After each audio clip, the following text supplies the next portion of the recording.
Welcome everybody. My name is Pratham. And my name is Aditya. We are the twins.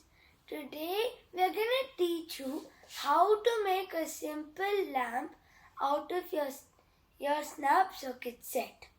First, you will need the battery block which looks like this. Next, you will need the switch which looks like this. After that, you need the lamp which looks like this.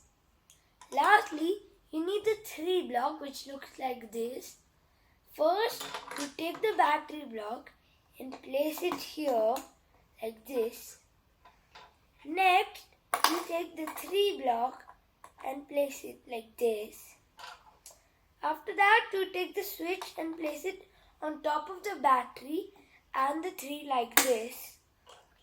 Lastly, you do the same for the lamp like this. Your lamp is ready.